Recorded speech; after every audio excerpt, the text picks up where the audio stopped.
पिछले भाग में आपने देखा कि गोरखपुर में रहने वाले डिंपल देर रात अपने घर लौट रही होती है कि तभी उसे अपने पीछे किसी के होने की आहट सुनाई देती है। डिंपल घबराकर मुड़कर देखती है तो उसे एक औरत दिखाई देती है जो उसे अपने पाला में आने के लिए कहती है। कुछ दिन बाद डिंपल के चेहरे पर ढेरों लाल दाने निकल आते हैं जिससे उसकी स्किन बहुत खराब हो जाती है।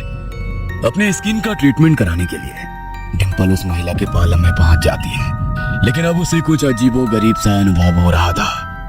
कामिनी उसके चेहरे पर निकले हुए दानों को ठीक करने का दावा करती है और डिंपल के आंखों पर पट्टी बांधकर उसकी ब्यूटी ट्रीटमेंट करने लगती है। ट्रीटमेंट के बाद डिंपल अपना चेहरा देखकर बिल्कुल हैरान रह जाती है क्योंकि अब उसका चेहरा पहले से कहीं ज्यादा खूबसूरत नजर आ रहा था। अब आगे। मैं तो फैन हो गई आपकी। अब आप बस जल्दी से बताइए कि मेरी नेक्स्ट सिटिंग है कब। नीरू के साथ जाओ, वो तुम्हारी अपॉइंटमेंट फिक्स कर देगी। और सुनो, इतने खूबसूरत बाल हैं तुम्हारे, उनकी केयर तो अच्छे से करती हो ना? आजकल लोगों के बाल बहुत झड़ रहे हैं, तुम अपने बालों को हिफाजत से रखना। अरे आप हो ना मेरे बालों की केयर करने को, अब मुझे कोई टेंशन नहीं है। मैं तो वैसे कुछ खास केयर नहीं करती हूँ, पर आप बताओ ना मुझे क्या करना चाहिए अपने बालों के लिए। अरे तुम आ रही हो ना नेक्स्ट सिटिंग में, तो फेस के साथ तुम्हारे बालों का ट्रीटमेंट भी फ्री में करके दूंगी। अच्छा ये लो, ये क्रीम है, अंधेरा होने के बाद ही लगानी है, इस पर दिन की रोशनी नहीं पड़नी चाहिए।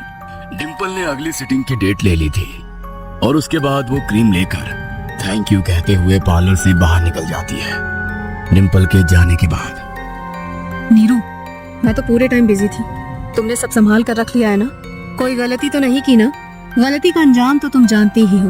नहीं, मैंने कोई गलती नहीं की, मुझे पता है हमारे काम में गलती के लिए कोई गुंजाइश नहीं है। कामिनी ब्यूटी पार्लर की घटनाओं को समझने के लिए कहानी को अंत तक देखना ना भूलें।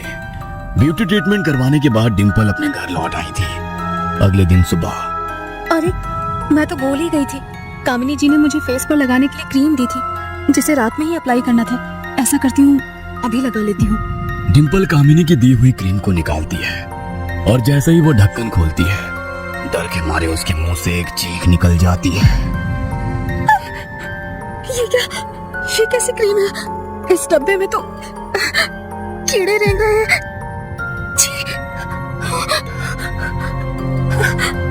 डिंपल के चीखने की आवाज सुनकर उसकी माँ दौड़कर उसके कमरे में आ जाती है। अरे बेटा, क्या बात है, तुम चीखी क्यों? सब ठीक तो है ना? माँ, वो मैं आज पार्लर गई थी, वहाँ पर कामिनी जी ने मुझे चेहरे पर लगाने के लिए ये क्रीम दी थी। अब मैंने जब ये डिब्बा खोला तो इसके अंदर कीड़े रेंग रहे हैं। क्या? क्रीम में कीड़े रेंग रहे हैं? ये कैसा बेहुदा मजाक है? ला, मुझे दिखा वो क्रीम कहाँ है। डिंपल डरते हुए जमीन में पड़े हुए क्रीम के डब्बे की ओर इशारा कर देती है। डिंपल की माँ उस डब्बे को उठाती है और खोलकर देखने के बाद कामिनी की तरफ देखने लगती है। कहाँ है कीड़े? मुझे दिखाओ, क्रीम ही तो है इसके अंदर। तू भी ना डरा दिया मुझे भी, वहम हो रहा है तुझे। ये देख, इस डब्बे के अंदर क्रीम ही है। ऐसा कैसे हो सकता है माँ? मैंने खुद अपनी आंखों से देखा था, इस डब्बे के अंदर अभी कीड़े रेंग रहे थे। अच्छा, अगर अभी कीड़े यही थे तो मुझे बता कहाँ चले गए इतनी जल्दी, और कीड़ों की जगह ये क्रीम कहाँ से आ गई? डिंपल को समझ में नहीं आ रहा था कि उसके साथ आखिर क्या हो रहा है। घबराते हुए वो अपनी माँ के हाथ से क्रीम का डब्बा ले लेती है और कांपते हुए हाथों से उस क्रीम को अपने चेहरे पर लगा लेती है। अच्छा चल, अब तू ऑफिस के लिए तैयार हो जा, मुझे रसोई में और भी काम है। डिंपल अभी आईने की ओर देखकर अपने चेहरे पर क्रीम लगाई रही थी कि तभी अचानक उसे नजर आता है कि उसका चेहरा बिल्कुल झुलस गया है और वो बहुत ही भयानक नजर आ रही है। डिंपल कसकर आंखें बंद कर लेती है। 2 पल के बाद डरते हुए वो आंखें खोलती है, तभी अचानक उसके कमरे की लाइट कट जाती है और पूरे कमरे में अंधेरा हो जाता है। ओहो, अभी लाइट को क्या हो गया? लगता है मोमबत्ती जलानी पड़ेगी। डिंपल कमरे में रखी हुई मोमबत्ती को जलाकर फिर से आईने के सामने आकर खड़ी हो जाती है। जैसे ही वो आईने में अपना चेहरा देखती है, उसे अपने पीछे एक भयानक सी परछाई दिखाई देती है, जिसे देखकर एक बार फिर उसके मुंह से चीख निकल जाती है। डिंपल आंखें बंद करके अपनी माँ को पुकार रही थी। अरे बाबा, क्या हो गया? ये मोमबत्ती हाथ में लेकर क्यों खड़ी है तू? माँ, लाइट जाने के बाद मैंने मोमबत्ती जलाई और जैसे ही मैंने आईने में देखा तो मुझे अपने पीछे एक औरत की परछाई दिखाई दी। उसका पूरा चेहरा लंबे काले बालों से ढका हुआ था। मुझे बहुत डर लग रहा है माँ। तुझे हुआ क्या है? मुझे यही समझ नहीं आ रहा। किसने कहा कि अभी अभी लाइट चली गई थी? लाइट तो आ रही है पूरे घर की। मैं तो यही रसोई में काम कर रही हूँ ना, और जब लाइट गई ही नहीं तो तूने मोमबत्ती क्यों जलाई? और बेटा कौन लड़की आएगी कमरे में? मुझे तो यहाँ कोई नजर नहीं आ रहा। सुन, तू ऐसा कर, आज की छुट्टी ले ले, घर में ही आराम कर। मुझे तेरी तबीयत कुछ ठीक नहीं लग रही है। ऑफिस में काम बहुत ज्यादा है क्या बेटा? अरे आप समझते क्यों नहीं हो माँ, मैं कोई पागल नहीं हूँ। मेरी बात का यकीन करो, कुछ है जो अपने आप का एहसास मुझे बार बार करा रहा है। पहले तो मुझे भी यही लग रहा था कि शायद मुझे वहम हो रहा है, लेकिन अब समझ में आया कि वो सब वहम नहीं था। बार बार मतलब पहले भी कुछ हुआ है क्या? माँ, आज जब मैं पार्लर में थी वहाँ भी मुझे ऐसा ही लगा जैसे कोई काली सी परछाई वहाँ पर घूम रही हो। पार्लर में अंदर जाने लगी तो पता नहीं कहाँ से एक घूंघट वाली औरत मेरे सामने आ गई। आपको पता है, वो मुझसे कह रही थी कि बहुत पछताऊंगी मैं। जब मैंने उससे पूछा कि कौन है वो, तो पता नहीं कहाँ धुएं की तरह गायब हो गई। उसके बाद अभी यहाँ भी मैंने वैसी ही परछाई देखी जैसी पार्लर में दिखाई दी थी। बेटा, तू अंधेरा होने के बाद रोज घर पहुँचती है, कहीं ऐसा तो नहीं कि चौराहा पार करते समय तेरा पैर किसी गलत चीज पर पड़ गया हो? दिन छिपने के बाद इसीलिए तो अकेले घर से निकलने को बड़े बुजुर्ग मना किया करते हैं। मुझे नहीं पता माँ, मेरे साथ क्या हो रहा है, क्यों हो रहा है। बस मुझे इन सब चीजों से बचा लीजिए, वरना मैं पागल हो जाऊंगी। अच्छा सुन, तू चिंता मत कर, मैं अभी तेरी चाची से फोन करके कुछ उपाय पूछती हूँ। वो गाँव में रहती है ना, कुछ न कुछ टोटका जानती ही होंगी। हेलो शांति, सुन, एक बात करनी थी। डिम्पल बिटिया जाने क्यों बार बार डर जा रही है। हमें लगता है कहीं चौराहे पर पांव आया है उसका, इसीलिए डर गई है। तू पता लगाना, कोई है जो झाड़ना जानता हो? हाँ ठीक है, हम पता लगाते हैं, कुछ देर बाद आपको फोन करते हैं। जीजी, हमने पता लगवाया है। बड़े महाराज जी तो एक सप्ताह तक गांव में है ही नहीं, हरिद्वार गए हैं। एक बार वो लौट आए फिर मैं उन्हें सारी समस्या बताकर समाधान पूछती हूँ। तब तक आप जरा ध्यान रखो बिटिया का, जवान लड़की है, हमारा तो जी घबरा रहा है। चाची ने फोन रख दिया था। डिम्पल के मन में डर बैठा हुआ था। छोटी सी छोटी आहट पर अब उसका दिल धक से हो जाता था। लेकिन वो हौसला हारने वालों में से नहीं थी। नाश्ता करने के बाद माँ, बार बार वो परछाई आंखों के सामने दिखाई देती है। क्या सच है क्या वहम है, कुछ समझ नहीं आ रहा। मैं ऐसा करती हूँ, थोड़ी देर आराम कर लेती हूँ। डिम्पल सोने के लिए अपने कमरे में चली जाती है। कुछ देर के बाद किसी औरत के सिसक के रोने की आवाज सुनकर डिम्पल की नींद टूट जाती है। अरे ये रोने की आवाज कहाँ से आ रही है? कौन है? कौन है यहाँ? ये लाइट को क्या हो गया? इतना अंधेरा क्यों है?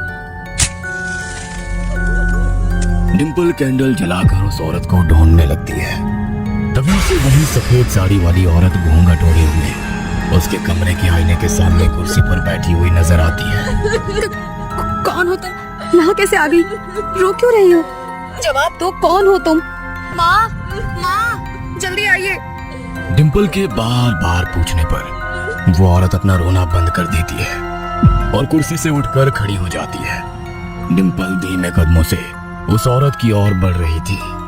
एकाएक वो उस घूंघट वाली महिला का घूंघट के पीछे जो चेहरा नजर आता है, उसे देखकर तो डिम्पल के पैरों तले जमीन ही खिसक जाती है। ये क्या है? कौन हो तुम? कौन हो? घूंघट के अंदर एक महिला थी जिसका शरीर तो जवान था, लेकिन चेहरा मानो 100 साल की बुढ़िया की तरह झुर्रीदार और बदसूरत नजर आ रहा था। क्या चाहती हो मुझसे? कौन हो तुम? ये चेहरा तुम्हारा ऐसा क्यों है? डिम्पल के इतना पूछने पर वो औरत उसकी ओर इशारा करने लगती है। भाग जाओ, चली जाओ, ध्यान से देखो, ये तुम्हारा ही चेहरा है। खुद को भी नहीं पहचान पा रही हो? नहीं, ये नहीं हो सकता, मुझे वहम हो रहा है, ये सब कुछ झूठ है। माँ, कहाँ रह गई तुम? सामने खड़ी औरत धीरे धीरे डिम्पल के नजदीक आने लगी थी, जिसे देखकर डिम्पल की सांसें अटक रही थी। अचानक वो औरत डिम्पल का हाथ पकड़ लेती है और उसे खींचने लगती है। तभी डिम्पल की नींद टूट जाती है और वो सामने देखती है कि उसकी माँ उसके चेहरे पर पानी के छींटे मार रही है। बेटा, क्या हुआ? कोई बुरा सपना देख रही है क्या? तो नींद में माँ माँ चिल्ला रही थी। क्या ये सब सपना था? माँ वो अभी यही थी, इसी आईने के सामने बैठी रो रही थी। और आपको पता है उस घूंघट के पीछे कौन था? वो मैं थी माँ। मेरा चेहरा बिल्कुल डरावना और बदसूरत नजर आ रहा था। फिर उसने मुझे हाथ पकड़कर अपनी ओर खींचा और तभी मेरी नींद टूट गई। डिंपल अपना हाथ माँ के सामने करती है तो उसका हाथ देखकर माँ के भी होश उड़ जाते हैं। डिंपल के हाथों पर उंगलियों का लाल निशान बना हुआ था। ऐसा लगता था मानो किसी ने बहुत मजबूती से उसे पकड़ कर रखा था। देख लिया माँ आपने, मैं कह रही हूँ ना, वो सपना नहीं था, वो यही थी। उसने सच में मुझे अपनी तरफ खींचा। पता नहीं वो क्या चाहती है मुझसे। मुझे लगता है वो मुझे अपने साथ अपनी दुनिया में ले जाना चाहती है। अरे बेटा, ऐसी बातें नहीं करते, तू परेशान मत हो। मैं आज बात करती हूँ पंडित जी से, कोई ताबीज बनवाती हूँ। जरूर ये कोई बुरी आत्मा है, लेकिन तुम घबराना नहीं। डिंपल की माँ तुरंत बड़े मंदिर जाकर एक नजर का धागा बनवाती है और लाकर अपनी बेटी को पहना देती है। धागा पहनने के बाद अब डिंपल को कुछ हल्का महसूस हो रहा था। अगले दिन सबसे पहले कामिनी की दी हुई क्रीम लगा लेती हूँ, वरना इतना महंगा ट्रीटमेंट बर्बाद हो जाएगा और मेरी स्किन पहले की तरह ही हो जाएगी। डिंपल कामिनी की दी हुई क्रीम लगाती है। उसे अपना चेहरा पहले से और भी बेहतर नजर आ रहा था। तबीयत भी ठीक लग रही थी, इसलिए आज वो ऑफिस जाने का मन बना लेती है। ऑफिस से लौटते हुए उसे याद आता है कि आज तो उसकी कामिनी के पास अपॉइंटमेंट भी है। डिंपल पार्लर में पहुंच जाती है। पार्लर के अंदर जाकर वो देखती है कि नीरू किसी कांच के जार में कटे हुए बाल भरकर ले जा रही है। अरे नीरू, इन कटे हुए बालों को लेकर कहाँ जा रही हो तुम? इनका क्या करोगी? डिंपल की आवाज सुनकर नीरू एकाएक ठिठक जाती है। क्या डिंपल के ऊपर जो बला थी वो टल गई है? क्या अब उसे अपने आसपास कोई अनहोनी होती दिखाई नहीं देगी? क्या कामिनी का इन घटनाओं के साथ कोई संबंध है? आखिर क्या चल रहा है कामिनी ब्यूटी पार्लर में? जानने के लिए कहानी का अगला भाग देखना ना भूलें। पिछले भाग में आपने देखा कि डिंपल अपने चेहरे पर उभर आए दानों को देखकर काफी परेशान है। इसलिए अपने चेहरे का ट्रीटमेंट कराने के लिए वो कुछ दिन पहले रास्ते में मिली कामिनी के ब्यूटी पार्लर में जाने का निर्णय लेती है। कामिनी के ब्यूटी ट्रीटमेंट से डिंपल को काफी फायदा होता है। घर जाकर डिंपल कामिनी की दी हुई क्रीम अपने चेहरे पर लगाने को जैसे ही क्रीम का बॉक्स खोलती है, उसे अंदर कीड़े रेंगते हुए नजर आते हैं। उसके बाद एक के बाद एक कामिनी के साथ डरावनी घटनाएं घटने लगती है। कभी उसे घूंघट पहने हुए औरत दिखाई देती है, तो कभी अपने आसपास कोई काली परछाई नजर आती है, जिससे उसकी माँ काफी घबरा जाती है और मंदिर से लाकर एक धागा उसके गले में पहना देती है। डिंपल अगली सिटिंग लेने के लिए कामिनी के पार्लर पहुंचती है तो देखती है कि कामिनी की असिस्टेंट नीरू पार्लर में बिखरे हुए बालों को समेटकर एक शीशी में भर रही है। अब आगे। नीरू, तुमने जवाब नहीं दिया कि कस्टमर के कटे हुए बालों का क्या करोगी तुम? ये तो कचरा है ना, कचरे में फेंक देना चाहिए। अरे नहीं, ये कचरा है, ये तो मैं जानती हूँ, लेकिन किसी इंसान के बालों को इस तरह से कूड़े में फेंक देना अपशगुन होता है ना। इसीलिए हम इन्हें एक साथ इकट्ठा कर लेते हैं और फिर गड्ढा खोदकर दबा देते हैं। ये बाल ऐसे नहीं फेंकने चाहिए। इसकी मदद से बहुत आसानी से किसी के भी ऊपर काला जादू किया जा सकता है। तंत्र मंत्र की मदद से किसी का भी भाग्य दुर्भाग्य में बदल सकता है। तुम जानती भी हो। नीरू की बात सुनकर डिंपल एक पल के लिए गंभीर हो जाती है। ये सब क्या कह रही हो तुम? काला जादू, ये तो मैंने कभी सोचा ही नहीं था। और तुम्हें काला जादू तंत्र मंत्र के बारे में इतना सब कुछ कैसे पता है? ना जाने क्यों, लेकिन आज डिंपल को उसे देखकर एक अजीब सी सिहरन महसूस हो रही थी। आप बैठिए, मैं कामिनी मैम को बुलाकर लाती हूँ। और हाँ, आगे से नॉक करके आया कीजिए। डिंपल को जाने क्यों आज रह रहकर अजीब ख्याल आ रहे थे। उसने महसूस किया कि नीरू का लहजा भी बात करते समय आज थोड़ा सख्त था और बार बार उसकी आंखें गुस्से में लाल हो रही थी। कुछ ही देर में कामिनी डिंपल के पास आती है, लेकिन डिंपल को देखकर वह तेजी से पीछे हट जाती है। अरे डिंपल, ये क्या है? क्या पहना है तुमने गले में? हटाओ इसे। अरे कामिनी जी, क्या हुआ? आप इतनी परेशान क्यों नजर आ रही हैं? ये मंदिर से लाया हुआ धागा है, मेरी रक्षा के लिए पंडित जी ने दिया है। आपको इससे कोई परेशानी नहीं होगी। नहीं नहीं, मैंने कहा ना निकालो इसे। तुम्हारे जैसी पढ़ी लिखी लड़की से मुझे ये उम्मीद नहीं थी कि तुम इन सब प्रपोजलों में भरोसा करती होंगी। देखो, मुझे इन सब चीजों से सख्त नफरत है। और सबसे बड़ी बात, तुम ये बात कैसे भूल गई कि तुम ब्यूटी ट्रीटमेंट ले रही हो? इस समय तुम्हें अपने चेहरे या गर्दन पर कुछ नहीं लगाना चाहिए। ये धागा भी तुम्हारी स्किन खराब कर सकता है। अगर रैशेस हो गए तो मैं फिर कुछ नहीं कर पाऊंगी। मैं अगली सिटिंग तभी दूंगी जब तुम ये धागा निकाल कर पार्लर के बाहर रख कर आओगी, समझी? डिंपल को कामिनी का ये बर्ताव बहुत अजीब लग रहा था, लेकिन कामिनी के बार बार कहने पर डिंपल वो धागा निकाल कर रिसेप्शन के पास अपने पर्स में डाल देती है। कामिनी जी, आप तो नाराज हो गई। ये देखिए, मैंने धागा निकाल दिया है। अब आइए ना, लेट हो रहा है, जल्दी से मुझे सिटिंग दे दीजिए। एक तो ठंड का मौसम है ना, रात भी बहुत जल्दी हो जाती है। धागा गले से निकालने के बाद कामिनी डिंपल के नजदीक आती है और उसकी आंखों पर पट्टी बांधने के बाद उसे ट्रीटमेंट की अगली सिटिंग देना शुरू कर देती है। कामिनी जी, एक बात पूछूं आपसे, आपको इस पार्लर में डर नहीं लगता? इतनी रात को आप इस पार्लर में अकेली रहती हैं और आपके पार्लर में तो लाइट भी नहीं जलती। इसे अंधेरा करके क्यों रखती हैं आप? अरे तुम्हें पता नहीं है, ये ब्यूटी पार्लर वाले जानबूझकर अपने पार्लर में ढेर सारी लाइट जलाकर रखते हैं ताकि पार्लर में आने वाले क्लाइंट्स को बेवकूफ बना सके। इतनी तेज रोशनी में तो अपने आप चेहरा खिल ही उठता है कि नहीं? मैं अपने क्लाइंट्स के साथ धोखा नहीं करती, इसीलिए मैंने पार्लर में बिल्कुल मिनिमम लाइट्स रखी हुई है। और जिसके काम में दम होता है ना, उसे लाइट्स की जरूरत नहीं होती। आज वाली सिटिंग के बाद तुम देखना, अंधेरे में भी तुम्हारा चेहरा बल्ब की तरह जगमगाएगा। आपके काम पर तो मुझे भरोसा है। लेकिन एक बात कहूँ आपसे, आप अपना पार्लर कहीं और शिफ्ट कर लीजिए। ये जगह मुझे कुछ ठीक नहीं लगती। मैं जितनी बार भी यहाँ आई हूँ ना, मुझे यहाँ पर कुछ अजीब सा महसूस होता है। आपने कभी अपने आसपास कुछ महसूस नहीं किया? ऐसा लगता है हर पल कोई है जो हम पर नजर रखे हुए है।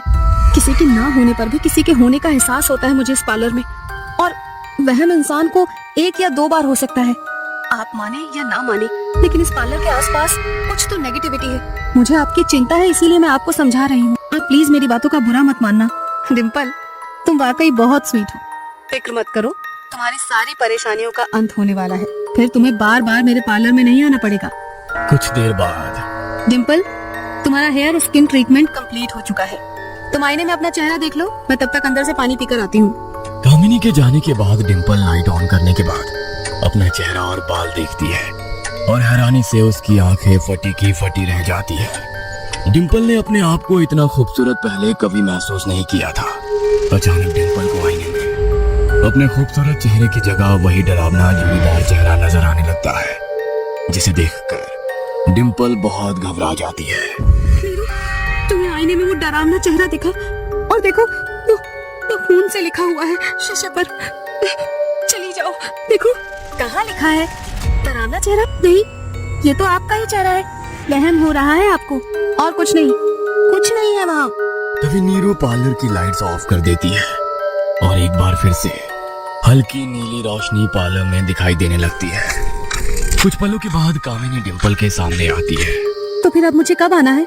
तुम्हारा ट्रीटमेंट पूरा हो गया है, अब तुम्हें दोबारा आने की जरूरत नहीं है। जो मैंने क्रीम दी है ना, बस उसे लगाती रहना और कुछ भी करने की जरूरत नहीं है। कामिनी जी, आपको सामने वो औरत दिखाई दे रही है जो अपना मुंह घूंघट में छुपाए रो रही है। देखा आपने? अरे बाबा, कुछ भी तो नहीं है वहाँ।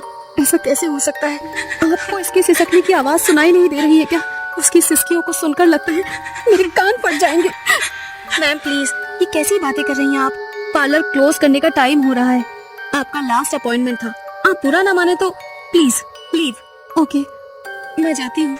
डिंपल पार्लर से निकल जरूर गई थी, लेकिन उस औरत के रोने और सिसकने की आवाज जैसे अभी भी उसके कानों में गूंज रही थी।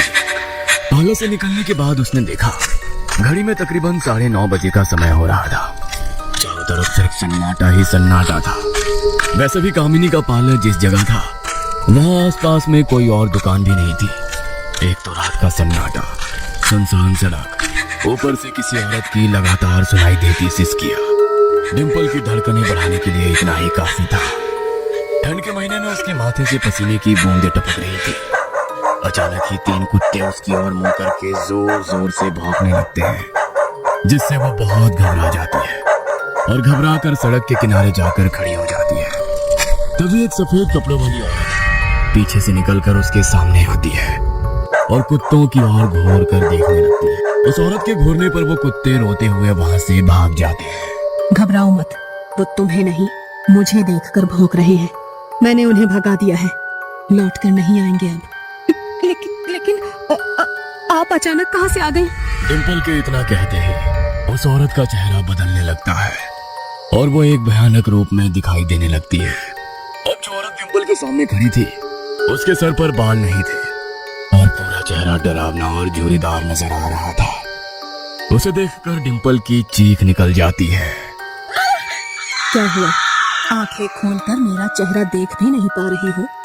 अच्छी तरह देख लो मेरा चेहरा, यही है तुम्हारा भविष्य। अरे चाहती क्या हो तुम? क्यों मेरे पीछे पड़ी हो? मैंने क्या बिगाड़ा है तुम्हारा? मुझे पता है तुम मुझे नुकसान पहुंचाना चाहती हो। माँ ने मुझे वो धागा दिया था, मुझे उसे पहन लेना चाहिए, फिर ये मेरे नजदीक नहीं आ पाएगी। हाँ। डिम्पल अपने बैग में हाथ डालकर तेजी से वो धागा ढूंढने लगती है, लेकिन उससे पहले ही वो सफेद कपड़ों वाली औरत एक धुएं का बवंडर बनकर उसके अंदर समा जाती है। डिम्पल को अब अपना शरीर बहुत भारी महसूस हो रहा था। किसी तरह वो बोझिल कदमों से अपने घर पहुंच जाती है। अरे बेटा, तुमने वो धागा अपने गले से क्यों निकाल दिया? तुझे कहा था ना कि उसे अपने से अलग मत करना। मुझसे खतरा नहीं है तेरी बेटी को, उसे धागा पहनाने का कोई फायदा नहीं। मैंने बहुत प्रयास किया, लेकिन तुम लोगों को समझ नहीं आया। सच और झूठ के बीच का अंतर नहीं पहचान सकी तुम, और उस कामिनी के जाल में फंस गई। मैंने बार बार तुम्हारे सामने आकर तुम्हें उसके पार्लर से भाग जाने के लिए कहा, लेकिन तुम्हें मेरी बात समझ में नहीं आई। अब बहुत देर हो चुकी है, अब तुम चाहकर भी कुछ नहीं कर सकती। इन खूबसूरत बालों और चेहरे को देखकर तुम इतना इतरा रही हो ना, उसका सच जानना चाहोगी? कौन हो तुम? मेरी बच्ची के शरीर से निकल जाओ। उसने क्या बिगाड़ा है तुम्हारा? छोड़ दो उसे। चली जाऊंगी मैं, लेकिन क्या तुम कामिनी का सच जानना नहीं चाहोगी? सच? कैसा सच? कहना क्या चाहती हो तुम? और तुम्हारी बात पर भरोसा क्यों करूं मैं? तुम्हारी वजह से जानती भी हो मेरी बच्ची कितनी डरी हुई है। पिछले कई दिनों से न चैन से सो पा रही है, ना कुछ खा पी पा रही है, और तुम ये चाहती हो कि मैं तुम्हारी बातों पर भरोसा करूं? कामिनी का सच जानने के बाद तुम्हारी सारी गलतफहमियां दूर हो जाएंगी। उसके सच से पर्दा उठाना चाहती हो ना, तो कल उसके पार्लर में जाना। मैं जा रही हूँ डिम्पल का शरीर छोड़कर। मुझसे तुम्हें कोई खतरा नहीं है। डिम्पल के शरीर में रहती आत्मा के बताए अनुसार अगले दिन डिम्पल की माँ अपनी बेटी के साथ कामिनी के पार्लर में पहुंच जाती है। कामिनी जी, ये मेरी माँ है। क्या आप अपने ट्रीटमेंट से इन्हें भी मेरी तरह जवान और सुंदर बना सकती हैं? क्यों नहीं, मुझे तो खुशी होगी। मेरा तो काम ही है ना सबको जवान और सुंदर बनाए रखना। कामिनी डिम्पल की माँ के चेहरे और बालों को छूकर सहलाई रही थी कि इतने में डिम्पल अपने बैग से एक छोटा सा आईना निकालती है और अपने पीछे खड़ी हुई कामिनी को उस आईने में देखने की कोशिश करती है। आईने में उसे एक डरावनी चेहरे वाली बूढ़ी औरत दिखाई देती है, जिसकी कमर पर कुबर निकला हुआ था। बाल सफेद और भयानक तरीके से बिखरे हुए थे, लंबे गंदे नाखून और बड़े बड़े दांत थे। कामिनी का असली रूप देखकर एक पल को डिम्पल की रीढ़ की हड्डी में सिहरन दौड़ जाती है। अगले पल वो खुद को संभालती है। ठीक है कामिनी जी, अभी तो दिन का समय है, इसीलिए अभी तो ट्रीटमेंट नहीं हो पाएगा। मैं रात के समय माँ को लेकर आती हूँ। Thank you so much. ज्यादा लेट मत करना, आज रात को ही अपनी माँ को लेकर आ जाना। ठीक है, आप चिंता मत करिए। आज रात को मैं अपनी मम्मी के साथ आपको यहीं पर मिलूंगी। कुछ देर में डिम्पल अपनी माँ के साथ पार्लर से बाहर आ जाती है। माँ, अभी तक मेरे हाथ पैर कांप रहे हैं। आपको पता है मैंने आईने में क्या देखा? वो सफेद कपड़ों वाली औरत एकदम सही कह रही थी, कामिनी कोई इंसान नहीं है। आईने में तो वो एक बूढ़ी और बदसूरत औरत नजर आ रही थी। अब मुझे सब कुछ समझ में आ गया है। आखिर कामिनी के पार्लर में इतना अंधेरा क्यों था, और क्यों कामिनी हमेशा अंधेरे में रहना पसंद करती थी। लेकिन आखिर उसका पार्लर चलाने का क्या कारण हो सकता है? अब यही तो पता लगाना है ना माँ, कि आखिर वो ये सब कर क्यों रही है। पिछले भाग में आपने देखा कि डिम्पल को कामिनी का असली चेहरा दिख गया है, और अब वो कामिनी का सच जानने का प्रयास कर रही है। अब आगे ये बहुत अच्छी खबर है नीरू। डिम्पल की माँ हमारी 5वीं शिकार होगी। बस 2 शिकार और, फिर उसके बाद अगले 4 सालों के लिए हमें इस पार्लर को खोलने की जरूरत नहीं पड़ेगी। लेकिन अगर आज ही वो अपनी माँ को लेकर नहीं आई तो सब गड़बड़ हो जाएगा। कल सुबह जब डिम्पल सोकर उठेगी तो उसका सामना सच से हो जाएगा। मैं चाहती हूँ कि डिम्पल कुछ भी जान पाए उससे पहले ये 5वीं बलि मुझे ही मिल जाए। आज रात तक तो डिम्पल को कुछ पता नहीं चलेगा ना? कहीं उसे शक तो नहीं हो रहा, क्योंकि वो बार बार यहाँ किसी के होने के बारे में बात कर रही थी। शक की कोई गुंजाइश ही नहीं है। इस समय जो उसे नजर आ रहा है ना, वो देखकर किसी की भी आंखें धोखा खा सकती है। बस ज्यादा दिन की बात नहीं है। अगले 3 दिनों के अंदर उसकी आत्मा इस शीशे के अंदर कैद होगी, और उसका बदसूरत बेजान शरीर उसके घर वालों के पास पड़ा होगा। इधर कामिनी का असली रूप देखने के बाद डिम्पल के तो जैसे होश ही उड़ गए थे। किसी तरह माँ का हाथ पकड़कर वो तेज कदमों से अपने घर की ओर दौड़ी चली जा रही थी। घर पहुंचने के बाद डिंपल के मन में कई तरह के ख्याल आ रहे थे। उसे समझ में नहीं आ रहा था कि आखिर वो क्या पहेली है। बार बार उसे दिखाई देने वाली वो औरत कौन है और उसका डिंपल और कामिनी से आखिर क्या रिश्ता है जो कामिनी इतनी खूबसूरत दिखाई देती है और सबको खूबसूरत बनाने का दावा करती है। वो वास्तव में इतनी बदसूरत और बुरी है, और अगर उसका असली रूप इतना डरावना है तो वो रूप बदल कर क्यों रह रही है? मेरे मन में ढेरों सवाल है माँ, लेकिन इन सवालों का कोई जवाब नहीं है। मैं नहीं जानती कि सवालों का जवाब हमें कैसे मिलेगा। कामिनी से जाकर पूछने का मतलब तो शायद अपनी जान गंवाना होगा, लेकिन पता नहीं, अभी भी ये बात मेरी समझ से बाहर है कि आखिर उस पार्लर में चल क्या रहा है। बेटा तो छोड़ना उस पार्लर में चाहे जो भी चल रहा हो, हमें उससे क्या मतलब है। तो बस पंडित जी का दिया वो धागा अपने गले में पहन ले। और सुन, अब तुझे उस रास्ते से गुजरने की कोई जरूरत नहीं है। छोड़ दे वो रास्ता, किसी और रास्ते से आना जाना शुरू कर दे। बाकी मैं तो कहती हूँ नौकरी ही छोड़ दे। आप समझ नहीं रही हो माँ, अब इस धागे को पहनने से हमारी समस्या हल नहीं होने वाली है। हम इस पहेली के बीच में फंस गए हैं। जब तक इस पहेली को हल नहीं करेंगे हमारी समस्या सुलझने वाली नहीं है। आंखें बंद कर लेने से खतरा हमसे दूर नहीं होता। मुझे सब समझ में आ रहा है। अभी तक मैं डर से उसकी बातों को इग्नोर कर रही थी ना, अब वही हमारी पहेली को सुलझाने में मदद करेगी। किसकी बात कर रही है तू बेटा? उस सफेद कपड़े वाली औरत की, जिसने हमें कामिनी के बारे में सावधान किया था। देखो, मैं जानती हूँ तुम यही कहीं हो, हमें तुम्हारी मदद की जरूरत है। प्लीज मदद करो हमारी। मुझे कामिनी का सच जानना है। कौन है कामिनी और क्या चाहती है मुझसे? डिंपल के बार बार बुलाने पर अपने कमरे का माहौल बदलने लगता है। अचानक ही कमरे में चारों ओर ठंडक होने लगती है और कमरे का माहौल बेहद भारी सा होने लगता है। देखते ही देखते कमरे में एक काली सी परछाई आकार लेने लगती है और आकर डिंपल के अंदर समा जाती है। डिंपल की आंखें लाल और चेहरा भी कुछ बदला बदला सा नजर आने लगा था। अनामिका हूँ मैं। प्रिया कॉलोनी में घर था मेरा। बाकी सब लड़कियों की तरह सुंदर दिखने की चाहत में मेरा सब कुछ छीन लिया उसने। इस कामिनी का पार्लर 4 साल पहले हमारी कॉलोनी के बाहर एक पुराने से मकान में खुला था। एक रोज मैं कॉलेज से लौट रही थी और लौटते समय मुझे देर हो गई। अचानक ही मुझे महसूस हुआ जैसे कोई मेरा पीछा कर रहा है। मैंने पलट कर देखा तो अपने पीछे खूबसूरत सी मनमोहिनी स्त्री दिखाई दी। वो औरत इतनी खूबसूरत थी कि मैं उसे देखकर एक पल को उसके रूप के सम्मोहन में फंस गई। शायद उसके सम्मोहन का ही असर था कि उसने मुझे अपने पार्लर में आने के लिए कहा, और अगले ही दिन मैं उस कामिनी ब्यूटी पार्लर में पहुंच गई थी। मेरे खूबसूरत बाल और चमकदार स्किन देखकर मनु कामिनी की आंखों में चमक सी आ गई थी। तुम्हारी ही तरह उसने मुझे 2 सिटिंग देकर स्किन ट्रीटमेंट देने का वादा किया। कामिनी के पार्लर में ट्रीटमेंट कराने के बाद मेरा चेहरा इतना खूबसूरत हो गया था कि अपने आप को आईने में निहारने से मेरा मन ही नहीं भर रहा था। लेकिन कहते हैं ना, झूठ की उम्र बहुत लंबी नहीं होती। कई बार खुली आंखों से देखा हुआ भी सच नहीं होता। मुझे जो दिखाई दे रहा था वो सच नहीं था, बल्कि कामिनी के काले जादू का असर था। मेरे कटे हुए बाल, नाखून और डेड स्किन के टुकड़े उसने अपने पास छिपा कर रख लिए थे। तुम जानती हो, स्किन ट्रीटमेंट के नाम पर वो अपने क्लाइंट की आंखों पर पट्टी बांधती थी। वो भी क्यों? क्योंकि वो कोई ब्यूटिशियन है ही नहीं। उसे कोई स्किन ट्रीटमेंट करना नहीं आता। पार्लर में बुलाने के बाद काला जादू और तंत्र मंत्र करती है वो। इसीलिए रात के अंधेरे में ही सबको अपने पार्लर में बुलाती है और फिर अपनी काली शक्तियों की मदद से खूबसूरत लड़कियों की सुंदरता को छीनकर उन्हें बदसूरत बना देती है। उसका सच किसी को पता ना लगे, इसके लिए वो अपनी शक्तियों की मदद से पार्लर में आने वाले क्लाइंट को इतना खूबसूरत बना देती है कि उस खूबसूरती की चमक में हम उससे कुछ भी पूछना भूल जाते हैं। लेकिन उसके जादू का असर सिर्फ 7 दिनों तक ही रहता है। 7वें दिन जब उसके जादू का असर खत्म होगा, तब तुम्हें अपनी असली सूरत दिखाई देगी, जो इतनी डरावनी होगी कि तुम खुद को आईने में देखकर डर जाओगी। 7वें दिन जब मैं सोकर उठी तो देखा मेरे सर पर से मेरे काले लंबे बाल गायब हो गए हैं और मेरी खूबसूरत जवान चमकती त्वचा झुलस कर काली पड़ गई है। मेरी कमर एक बूढ़ी औरत की तरह झुक गई थी।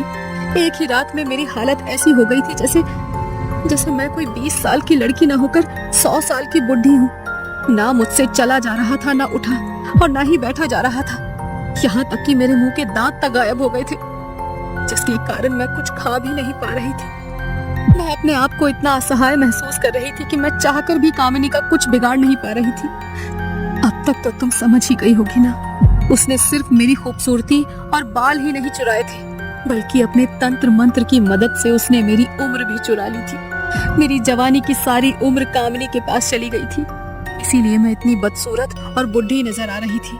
हर गुजरते दिन के साथ ऐसा लग रहा था जैसे मेरी उम्र 10 साल और बढ़ गई हो। अगले 2 दिन में मेरा चेहरा इतना डरावना और बदसूरत हो गया था कि अब मैं खुद को भी आईने में देख नहीं पा रही थी।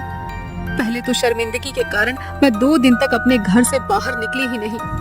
घर के बाकी सभी सदस्य मेरे किसी रिश्तेदार के यहाँ शादी में गए हुए थे, इसीलिए उन दिनों मैं घर में अकेली ही थी। तीसरे दिन मैं मदद के लिए किसी को बुलाना चाहती थी, लेकिन शायद अब तक बहुत देर हो चुकी थी।